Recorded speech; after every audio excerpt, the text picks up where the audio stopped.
भारत के उत्तर पूर्व दिशा में एक शांत हरियाली से भरा गांव था, गोपालपुर। मिट्टी की सौंधी खुशबू, खेतों की लंबी कतारें और दूर तक फैले आम, महुआ और पीपल के पेड़ गांव को स्वर्ग जैसा बनाते थे।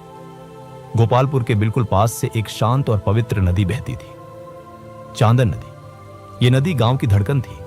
इसी नदी के किनारे दो विशाल पुराने जामुन के पेड़ खड़े थे, जिनकी शाखाएं इतनी फैली थीं कि गर्मियों में वे पूरे किनारे को ठंडक से ढक लेते थे। इसी गांव में दो भाई रहते थे, बड़ा भाई रोशन और छोटा भाई अस्मित। दोनों बचपन से ही बहुत घनिष्ठ थे। रोशन उम्र में बड़ा था, पर उससे भी ज्यादा बड़ा था उसका सोचने का ढंग, शांत, संयमी, गंभीर और अनुशासन वाले स्वभाव का। अस्मित हंसमुख, तेज, लेकिन थोड़ा सा लापरवाह था। खेलकूद, नदी के किनारे घूमना, जामुन तोड़ना, ये सब उसकी जान थे।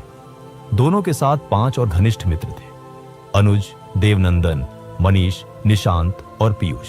ये सभी रोज शाम को चांदन नदी के किनारे उन 2 जामुन के पेड़ों के नीचे इकट्ठा होते, बातचीत करते, योजनाएं बनाते और कभी कभी भविष्य के सपने भी सोचते। रोशन को एक बात बहुत गहराई से समझ आती थी। वह मानता था कि जीवन में सफलता, शक्ति और सम्मान सब मिलता है अगर व्यक्ति खुद पर नियम और नियंत्रण रखना सीख जाए। लेकिन अस्मित अभी इस सीख से दूर था। गांव के लोग रोशन को बेहद आदर करते थे। उसका हर काम एक नियम से चलता।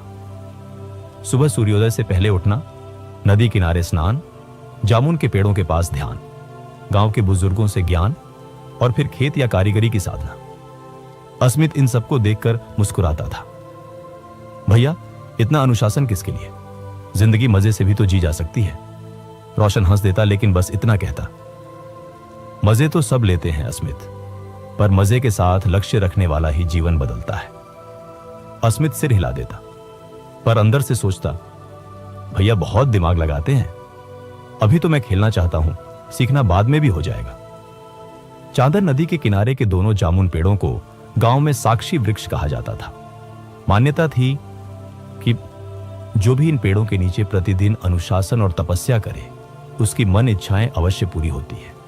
परंतु यदि कोई व्यक्ति यहां बैठकर केवल समय बिताए और अनुशासन न निभाए, तो पेड़ उसकी प्रार्थना नहीं सुनते।